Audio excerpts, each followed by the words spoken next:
வணக்கம். மாலை முரசு செய்திகளை விரிவாக பார்ப்பதற்கு முன் தலைப்புச் செய்திகளை பார்க்கலாம். ஸ்டாலின் நடத்தும் கிராம சபா கூட்டங்கள் அரசியல் நாடகம் என முதலமைச்சர் பழனிசாமி குற்றச்சாட்டு. எதிர்க்கட்சியினர் பரப்பும் தவறான தகவல்கள் தவிடுபொடியாக்கப்படும் எனவும் உறுதி. நாடாளுமன்ற தேர்தலில் ஒற்றுமையோடு அயராது உழைத்து வெற்றி வாகை சூடுவோம். எம்ஜிஆர் பிறந்த நாளில் தொண்டர்களுடன் சபதம் எடுப்போம் என ஓபிஎஸ் இபிஎஸ் சூளுரை. கொடநாடு துரோகத்தின் கூடாரமாக மாறி வருவதாக கமல்ஹாசன் விமர்சனம். கூட்டணி வைக்கவே நடவடிக்கை எடுக்காமல் மத்திய அரசு அலட்சியம் காட்டுவதாக திமுக குற்றச்சாட்டு. கர்நாடகாவில் ஆட்சியை கலைக்க பாஜக நடத்தும் குதிரை பேரம் அம்பலம். டெல்லி, பெங்களூருவில் மத்திய அரசை கண்டித்து காங்கிரசார் ஆர்ப்பாட்டம். டிஜிபிக்கள் நியமனம் செய்யும் முறையில் மாற்றம் செய்து உச்சநீதிமன்றம் உத்தரவு. 5 மாநிலங்களின் மேல்முறையீட்டு மனுக்களை தள்ளுபடி செய்து அதிரடி நடவடிக்கை.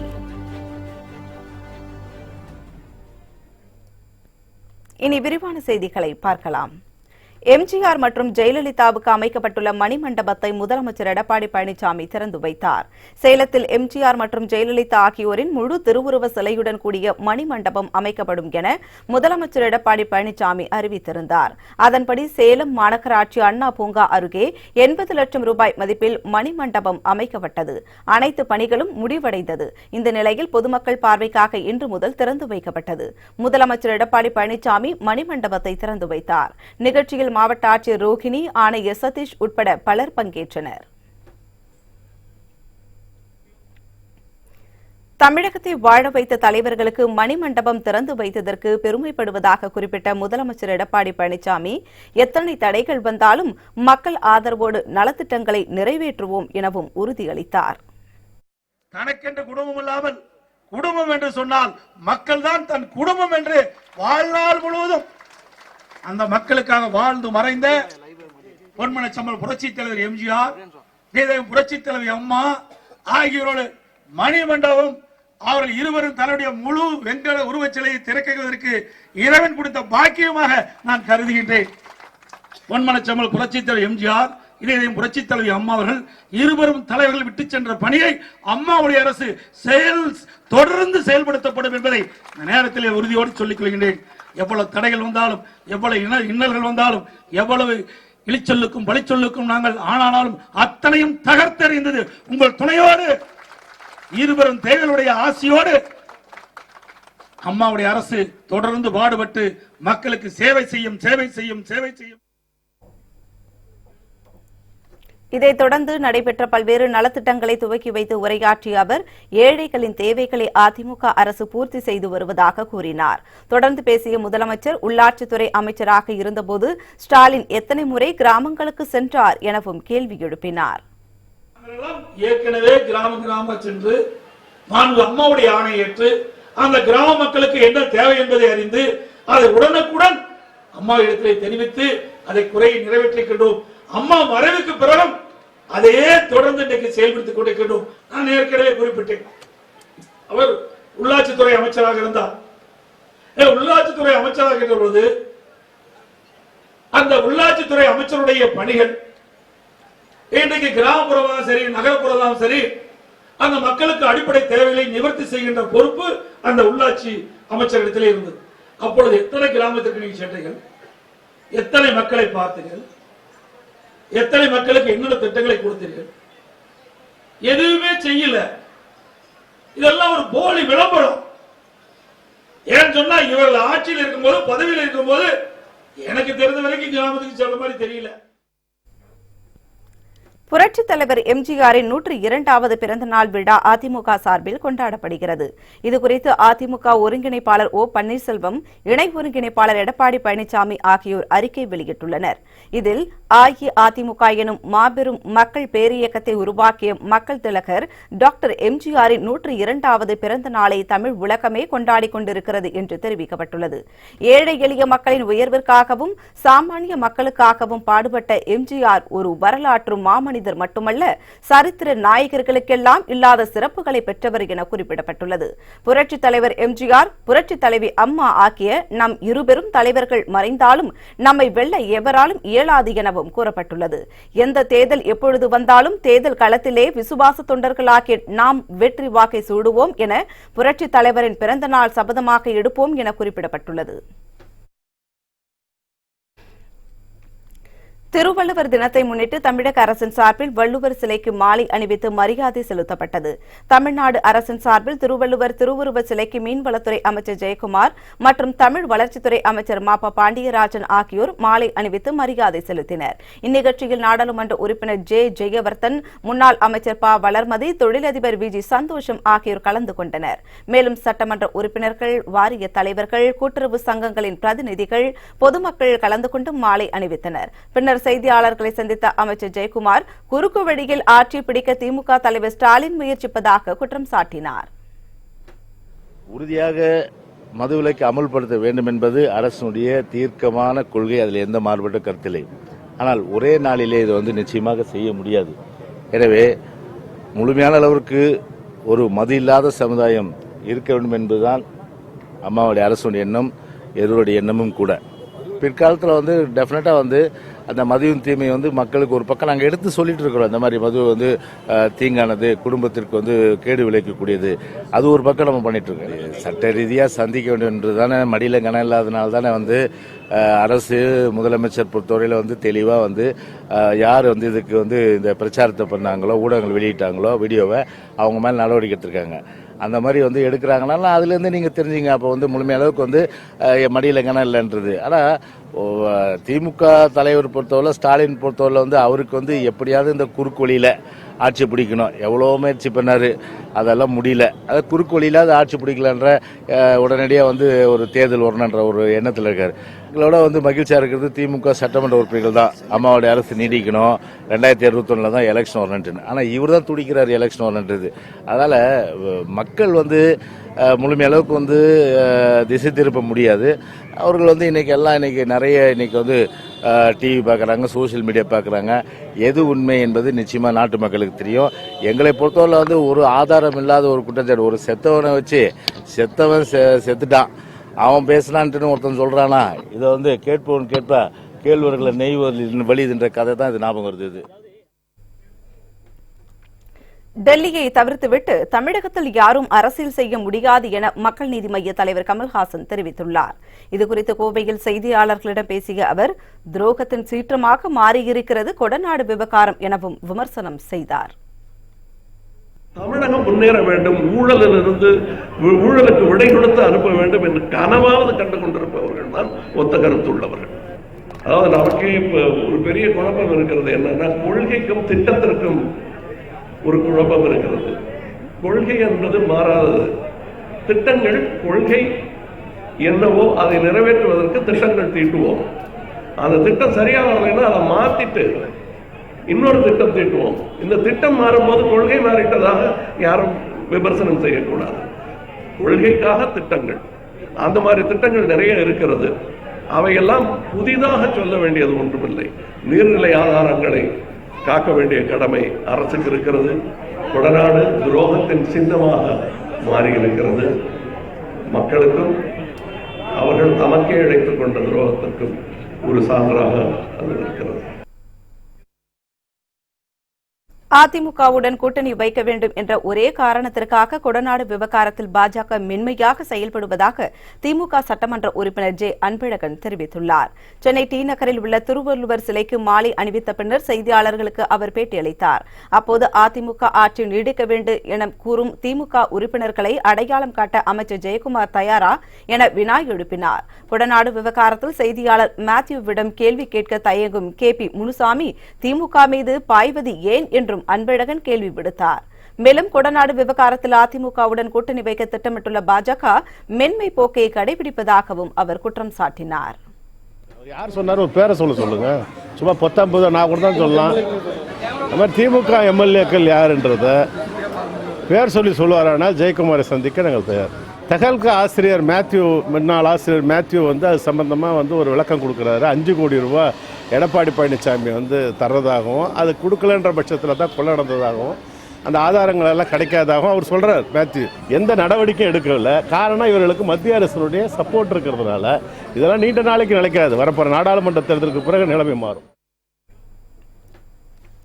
கர்நாடகத்தில் எம்எல்ஏக்களை இழுப்பதற்கு குதிரை பேரம் நடப்பதாக கூறி பாஜக எம்எல்ஏக்கள் தங்கியிருக்கும் ஹோட்டல் அருகே காங்கிரசார் இன்று ஆர்ப்பாட்டத்தில் ஈடுபட்டனர். கர்நாடகத்தில் காங்கிரஸ் கட்சியை சேர்ந்த 12 எம்எல்ஏக்கள் தங்களது பதவியை ராஜினாமா செய்துவிட்டு பாஜகவில் சேரப்போவதாகவும் இதற்காக குதிரை பேரம் நடப்பதாகவும் தகவல் வெளியாகியுள்ளது. அதே சமயம் பாஜகவை சேர்ந்த எம்எல்ஏக்களை இழுக்க காங்கிரஸ் ஜனதா தளம் கட்சிகளின் தலைவர்கள் திட்டமிட்டுள்ளதாகவும் கூறப்படுகிறது. இதன் காரணமாகவும் நடைபெறவுள்ள பாராளுமன்ற தேர்தல் குறித்த ஆலோசனை நடத்துவதற்காகவும் கர்நாடக பாஜக எம்பிக்கள், எம்எல்ஏக்கள், எம்எல்சிக்கள் டெல்லியில் முகாமிட்டுள்ளனர். இந்நிலையில் டெல்லி அருகே உள்ள குரு கிராமத்தில் பாஜக எம்எல்ஏக்கள் தங்கியிருக்கும் ஹோட்டலுக்கு வெளியே காங்கிரஸ் தொண்டர்கள் இன்று ஆர்ப்பாட்டத்தில் ஈடுபட்டனர். ஹோட்டலில் தங்கியிருக்கும் பாஜக எம்எல்ஏக்கள் குதிரை பேரத்தில் ஈடுபடுவதாக காங்கிரசார் குற்றம் சாட்டினர். இதேபோல பெங்களூருவில் இளைஞர் காங்கிரசார் குதிரை பேரம் நடத்தும் பாஜகவை கண்டித்து ஆர்ப்பாட்டத்தில் ஈடுபட்டனர். இதனிடையே கர்நாடகாவில் காங்கிரஸ் கூட்டணியில் எந்த சிக்கலும் இல்லை என்று தெரிவித்துள்ள முதலமைச்சர் குமாரசாமி மும்பையில் உள்ள காங்கிரஸ் எம்எல்ஏக்களுடன் பேசி வருவதாகவும் விரைவில் அவர்கள் பெங்களூரு திரும்புவார்கள் என்றும் தெரிவித்துள்ளார். இந்த நிலையில் பெங்களூருவில் கர்நாடக மாநில மூத்த காங்கிரஸ் தலைவர்கள் ஒன்று கூடி மாநிலத்தில் தற்போதைய அரசியல் நிலவரம் தொடர்பாக ஆலோசனை நடத்தி வருகின்றனர்.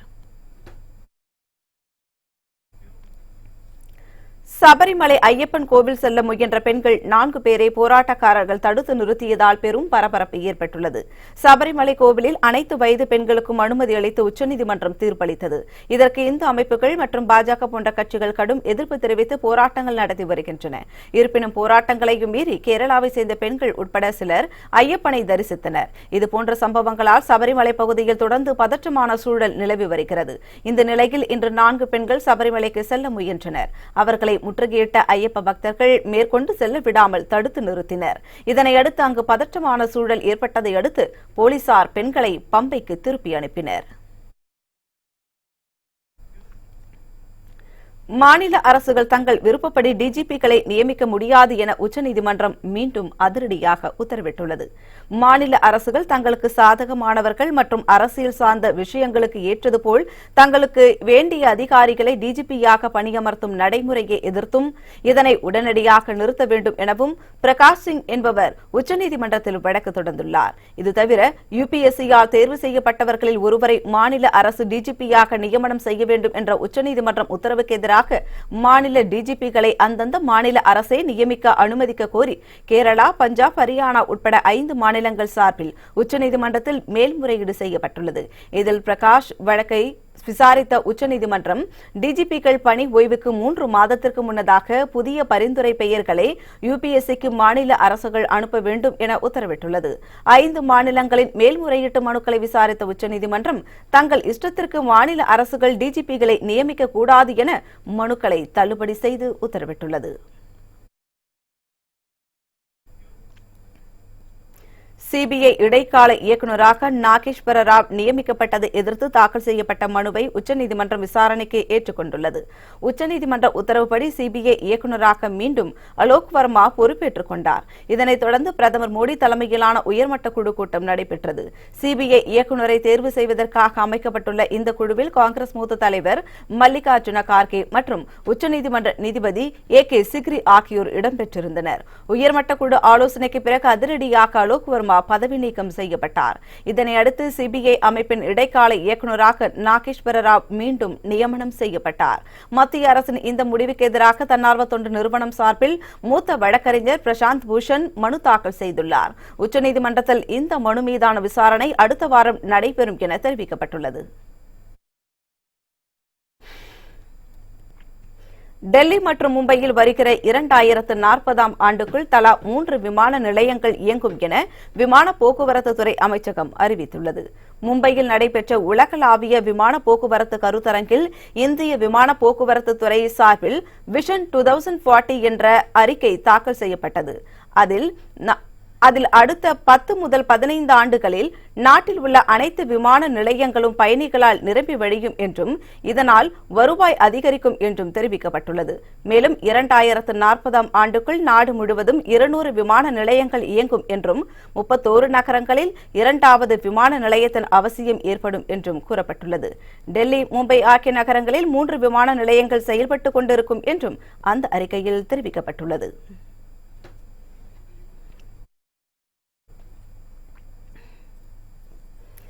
மதுரை பாலமேட்டில் நடைபெற்ற ஜல்லிக்கட்டு போட்டியில் 49 வீரர்கள் காயமடைந்தனர்.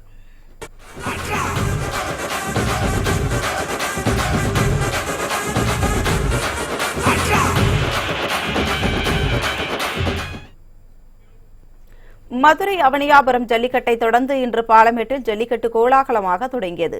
காலை 8 மணிக்கு தொடங்கிய இந்த காளை அடக்கும் போட்டியை மாவட்ட ஆட்சியர் நடராசன் தொடங்கி வைத்தார். இந்த ஜல்லிக்கட்டில் பங்கேற்ற 602 காளைகளை அடக்க 800 காளையர்கள் போட்டியிட்டனர். வாடிவாசலில் இருந்து சீறி பாய்ந்த காளைகளை அடக்க இளைஞர்கள் ஆர்வம் காட்டினர்.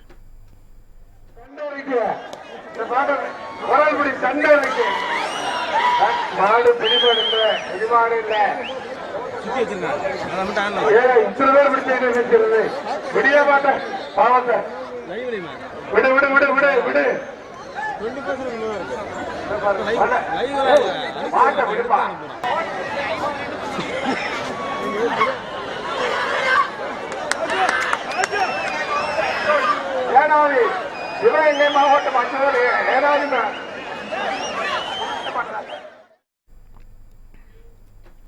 சிலர் காளைகளை மடக்கி பிடித்து பரிசுகளை வென்றனர். ஏராளமான காளைகள் அங்கு திரண்டு நின்றவர்களை முட்டி தள்ளிவிட்டு உரிமையாளர்களுக்கு பரிசுகளை வென்று கொடுத்தன. இந்த ஜல்லிக்கட்டில் 49 வீரர்கள் காயமடைந்தனர். இதனையடுத்து அவர்கள் அரசு மருத்துவமனைக்கு சிகிச்சைக்காக அனுப்பி வைக்கப்பட்டனர். இதில் 13 பேர் படுகாயத்துடன் இருப்பதால் ராஜாஜி மருத்துவமனையில் சிகிச்சை பெற்று வருகின்றனர். இதனிடையே அலங்காநல்லூரில் நாளை நடைபெறவுள்ள ஜல்லிக்கட்டு போட்டிக்கான ஏற்பாடுகள் நடைபெற்று வருகிறது. அங்கு பலத்த பாதுகாப்பு ஏற்பாடுகளும் செய்யப்பட்டுள்ளது. அங்கு திரளான வெளிநாட்டு பயணிகள் ஜல்லிக்கட்டை காண குவிந்துள்ளனர். காணும் பொங்கல் திருவிழாவையொட்டி சென்னை மெரினா கடற்கரையில் பலத்த பாதுகாப்பு ஏற்பாடுகள் செய்யப்பட்டுள்ளது. பொங்கல் திருநாளின் 3ஆம் நாளன்று நடைபெறும் காணும் பொங்கல் விழாவையொட்டி மெரினாவில் 12 உயர் கோபுரங்கள் அமைக்கப்பட்டு தொலைநோக்கி மூலம் கடற்கரை முழுவதும் கண்காணிக்க ஏற்பாடு செய்யப்பட்டுள்ளது. குதிரைப்படையை சேர்ந்த 10 காவலர்களும் ரோந்து பணியில் ஈடுபடுவர். இதுகுறித்த கூடுதல் தகவல்களை தருகிறார் எமது செய்தியாளர் மகேஸ்வரி. அதனை இப்போது காண்போம். பொதுமக்கள் நாளை கடற்கரைக்கு வருவதால் அவர்கள் கடலுக்குள் இறங்காமல் இருப்பதற்காக கலங்கரை விளக்கம் முதல் உழைப்பாளர் சிலை வரை தற்காலிக தடுப்பு வேலிகள் ஒன்று அமைக்கப்பட்டு உள்ளது. போலீசாரினுடைய உத்தரவையும் மீறி கடலுக்குள் இறங்குபவர்களை காப்பாற்றுவதற்காக 150 நீச்சல் வீரர்களும் ஏற்படுத்தப்பட்டு உள்ளனர். மேலும் அவர்களுடைய குடிநீர் வசதிகளுக்காக 2 டேங்குகளும் அமைக்கப்பட்டு உள்ளன. மேலும் அவர்களுடைய கழிப்பறை வசதிக்காக நடமாடும் கழிப்பறை வசதியையும் அமல்படுத்தி உள்ளனர். பொதுமக்களினுடைய வாகன வசதிக்காக ராணிமேரி கல்லூரி மற்றும் லேடி வென்ஸ்டன் பள்ளியிலும் தங்களுடைய வாகனங்களை நிறுத்திக் கொள்ளலாம் என்ற ஒரு வசதிகளையும் ஏற்படுத்தி கொடுத்துள்ளனர். குழந்தை காணாமல் போவதை தடுப்பதற்காக அவர்களுடைய கைகளில் மஞ்சள் நிற பேண்டுகள் ஒன்றை கட்டி விடுகின்றன. அந்த மஞ்சள் நிற பேண்டுகளில் அவர்களுடைய பெயர்களையும் அவர்களுடைய தகப்பனினுடைய மொபைல் நம்பரையும் அதில் எழுதி விடுகின்றனர். இதனால் குழந்தை காணாமல் போவது தடுக்கப்படும் என எதிர்பார்க்கப்படுகிறது. பொதுமக்கள் அதிகம் கூடும் இடமான மெரினா கடற்கரையில் செயின் பறிப்பு, மொபைல் பறிப்பு மற்றும் பிட் பாக்கெட் போன்றவற்றை தடுப்பதற்காக போலீசார்கள் ரோந்து பணியில் ஈடுபட உள்ளனர். மாலை முரசு செய்திகளுக்காக ஒளிப்பதிவாளர் மணிகண்டனுடன் மகேஸ்வரி. காணும் பொங்கலை முன்னிட்டு பொதுமக்களின் வசதிக்காக சென்னை மாநகர அனைத்து பகுதிகளிலும் இருந்து சிறப்பு பேருந்துகள் நாளை இயக்கப்பட உள்ளன. பொங்கல் பண்டிகைக்கு பிறகு 3வது நாள் வருவது காணும் பொங்கல் என்று அழைக்கப்படுகிறது. இந்நாளில் பொதுமக்கள் பல்வேறு இடங்களுக்கு சுற்றுலா சென்று மகிழ்ந்து வருகின்றனர். இந்த நிலையில் காணும் பொங்கல் நாளை வருவதை முன்னிட்டு பொதுமக்களின் வசதிக்காக சென்னை மாநகர அனைத்து பகுதிகளில் இருந்தும் சிறப்பு பேருந்துகள் இயக்கப்பட உள்ளன. இது தொடர்பாக மாநகர போக்குவரத்து கழகத்தின் சார்பில் விடுத்துள்ள செய்தியில், காணும் பொங்கலை முன்னிட்டு நாளை சென்னை மாநகரின் சுற்றுலா தலங்களை காண வரும் பொதுமக்களின் வசதிக்காக சிறப்பு பேருந்துகள் இயக்கப்பட உள்ளதாக தெரிவிக்கப்பட்டுள்ளது. அண்ணா சதுக்கம், வண்டலூர் உயிரியல் பூங்கா, விஜிபி, கோவளம், மாமல்லபுரம், முட்டுக்காடு, கிண்டி சிறுவர் பூங்கா, பெசன்ட் நகர், தீவுத்திடல், குயின்ஸ்லாந்து உள்ளிட்ட இடங்களுக்கு 480 சிறப்பு பேருந்துகள் இயக்கப்படும் என கூறப்பட்டுள்ளது. இந்த சிறப்பு பேருந்துகள் சென்னை மாநகரின் அனைத்து பகுதிகளில் இருந்தும் இயக்கப்பட உள்ளதாகவும் மாநகர போக்குவரத்து கழகம் சார்பில் குறிப்பிடப்பட்டுள்ளது. சென்னை பூந்தமல்லியில் பொருத்தப்பட்டுள்ள 443 கண்காணிப்பு கேமராக்களின் இயக்கத்தை காவல் ஆணையர் ஏ. கே. விஸ்வநாதன் தொடங்கி வைத்தார். சென்னை மற்றும் புறநகர் பகுதிகளில் நடைபெறும் குற்ற சம்பவங்களை தடுக்கும் வகையில் கண்காணிப்பு கேமராக்கள் பொருத்தும் பணி நடைபெற்று வருகிறது. இந்நிலையில் பூந்தமல்லியில் உள்ள குமணன் சாவடி சந்திப்பிலிருந்து கத்திப்பாரா மேம்பாலம் வரை 12 கிலோமீட்டர் தூரத்திற்கு 443 கண்காணிப்பு கேமரா பொருத்தப்பட்டுள்ளது. இந்த கேமராக்களின் இயக்கத்தை சென்னை காவல் ஆணையர் ஏ. கே. விஸ்வநாதன் தொடங்கி வைத்தார். இதனையடுத்து பூந்தமல்லி பேருந்து நிலையம் முன்பு கட்டப்பட்ட புற காவல் நிலையத்தையும் அவர் தொடங்கி வைத்தார். 443 கேமராக்கள் பொருத்தப்பட்டு செயல்பாட்டுக்கு கொண்டு வரப்பட்டிருக்கிறது. இது அந்த பகுதியில் பாதுகாப்பான சூழ்நிலையை அதிகப்படுத்துவதற்கும் குற்றங்கள் குறைவதற்கும் கண்டுபிடிப்பதற்கும் போக்குவரத்து ஒழுங்குபடுத்துவதற்கும் போக்குவரத்து விபத்துகளில் புலன் விசாரணைக்கும் உதவியாக இருக்கும் என்று நம்புகிறேன். சென்னை நந்தனம் OMCA மைதானத்தில் நடைபெற்று வரும் புத்தக கண்காட்சியை காண இன்று 60,000க்கும் மேற்பட்டோர் வந்திருந்தனர். புத்தக காட்சியில் கூடிய மக்கள் கூட்டம் குறித்த விரிவான தகவல்களை தருகிறார் நமது செய்தியாளர் அலெக்ஸ். அதன் நேரடி காட்சிகளை இப்போது காண்போம். 4ஆம் தேதி முதல் 20ஆம் தேதி வரை நடைபெறக்கூடிய இந்த புத்தக கண்காட்சியில் 820 அரங்குகள் அமைக்கப்பட்டுள்ளன. 12 லட்சம் தலைப்புகளில் 1.5 கோடி புத்தகங்கள் இடம்பெற்றுள்ளன. வாசகர்கள் அதிக அளவில் இந்த பகுதியில் வந்து செல்வார்கள் என அவர்களுக்கு சிறப்பு ஏற்பாடுகளும் செய்யப்பட்டுள்ளது. மதியம் 2 மணி முதல் 8:30 மணி வரை இயங்கக்கூடிய இந்த புத்தக ஸ்டாலில் இதுவரை 8 லட்சம் பேர் பார்வையாளர்கள் வாசகர்கள் வந்து சென்றுள்ளதாக தகவல் வெளியாகியுள்ளது. அதேபோல் 8 கோடி ரூபாய் மதிப்பிலான புத்தகங்கள் இதுவரை விற்கப்பட்டுள்ளதாகவும் கிட்டத்தட்ட 40 லட்சம் முதல் 50 லட்சம் வரையிலான புத்தகங்கள் விற்பனை ஆகியுள்ளதாகவும் தகவல் வெளியாகியுள்ளது. கடந்த 2 நாட்களாக தொடர்ந்து விடுமுறை என்பதால் இந்த பகுதியில் அதிக அளவில் புத்தக வாசகர்கள் விரும்பி வருகின்றனர். குறிப்பாக நேற்றைய தினத்தில் மட்டும் 60,000 பேர் இந்த புத்தக கண்காட்சிக்கு வருகை புரிந்துள்ளனர். இந்த பகுதியில் பெண்கள் அதிகமாக விரும்பி படிக்கக்கூடிய கண்மணி, பெண்மணி மற்றும் குழந்தைகள் விரும்பி படிக்கக்கூடிய பொம்மை படங்கள் கொண்ட கதைகள், அதே போன்று அரசியல் மற்றும் மருத்துவம், இலக்கியம் உள்ளிட்ட பல்வேறு வகையான புத்தகங்கள் இந்த ஸ்டாலில் இடம்பெற்றுள்ளது. இதன் காரணமாக இந்த பகுதியில் அதிக அளவிலான வாசகர்கள் குவிந்து வருகின்றனர். மாலை முரசு செய்திகளுக்காக ஒளிப்பதிவாளர் அருணாச்சலமுடன் அலெக்சாண்டர். தமிழர் திருநாளை முன்னிட்டு ஜும்மா பள்ளி வாசலில் இஸ்லாமியர் உட்பட அனைத்து சமுதாயத்தினரும் மத நல்லிணக்கத்தை வலியுறுத்தி பொங்கல் வைத்து வழிபாடு செய்தனர். ராமநாதபுரம் அருகே வாலாந்தரவை கிராமத்தில் 3000க்கும் அதிகமானோர் வசித்து வருகின்றனர்.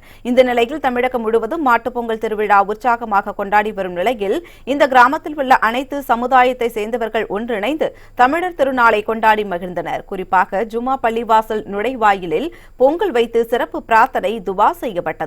உலக நாடுகளில் உள்ள அனைவரும் நட்புடனும் நோயின்றி வாழவும், விவசாயம் செழிக்கவும், விவசாயிகள் நலன் பெறவும் சிறப்பு பிரார்த்தனைகள் நடைபெற்றன. ஜமாத் தலைவர் லுக்மான் தலைமையில் நடைபெற்ற இந்த விழாவில் அனைத்து சமுதாயத்தினரும் கலந்து கொண்டனர்.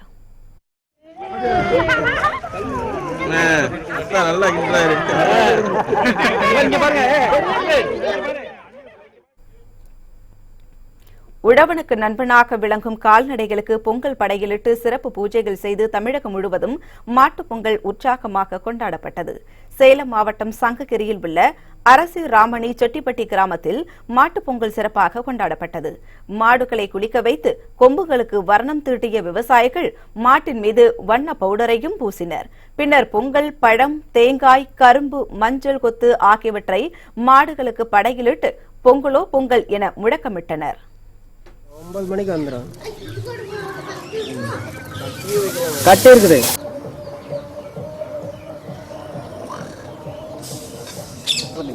அதான் சாப்பிட்டாங்க.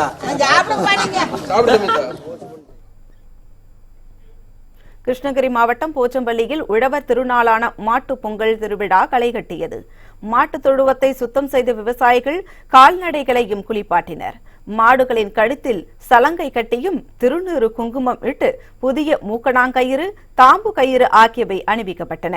பின்னர் தோட்டத்தில் விளைவித்த பயிர், தேங்காய், பூ, பழம் உள்ளிட்டவற்றை வைத்து பூஜைகள் செய்து அவர்கள் வழிபட்டனர். இதனைத் தொடர்ந்து கால்நடைகளுக்கு பழம், பொங்கல் கொடுத்து விவசாயிகள் மகிழ்ந்தனர்.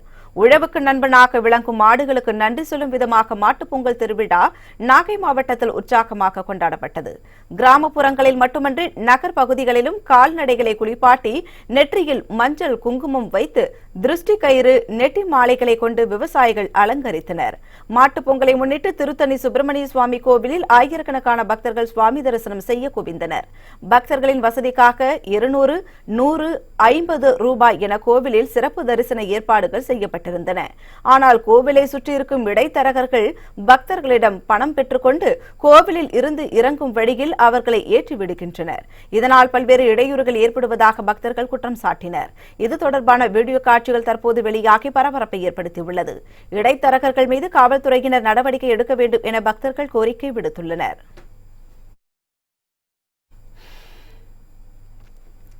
பிளாஸ்டிக் ஒழிப்பு குறித்து விழிப்புணர்வு ஏற்படுத்தும் வகையில் நாகை கடற்கரையில் மணல் சிற்பங்கள் அமைக்கப்பட்டுள்ளன.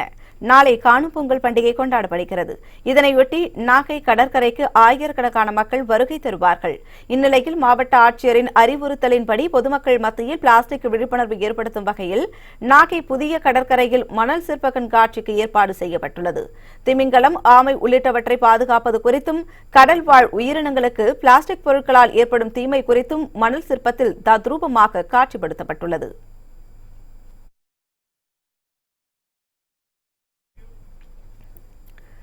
தேன்கனிக்கோட்டை அருகே கூட்டமாக புகுந்துள்ள காட்டு யானைகள் தக்காளி தோட்டத்திற்குள் நுழைந்து பயிர்களை சேதப்படுத்தியது. கிருஷ்ணகிரி மாவட்டம் தேன்கனிக்கோட்டையை அடுத்த மல்லந்திரம் கிராமத்திற்குள் 60க்கும் மேற்பட்ட யானைகள் கூட்டமாக புகுந்தன. இந்த யானைகள் அங்குள்ள 5 ஏக்கர் பரப்பளவில் உள்ள தக்காளி தோட்டத்திற்குள் புகுந்து பயிர்களை சேதப்படுத்தியது. இதில் 8 லட்சம் மதிப்புள்ள தக்காளி பயிர்கள் நாசமடைந்தன. இதனால் பாதிக்கப்பட்ட விவசாயி யானைகளை உடனடியாக காட்டிற்குள் விரட்டுமாறு வனத்துறையினரிடம் புகார் அளித்துள்ளார். கூட்டமாக புகுந்துள்ள காட்டு யானைகள் அப்பகுதி விவசாயிகளில் அச்சத்தை ஏற்படுத்தியுள்ளது.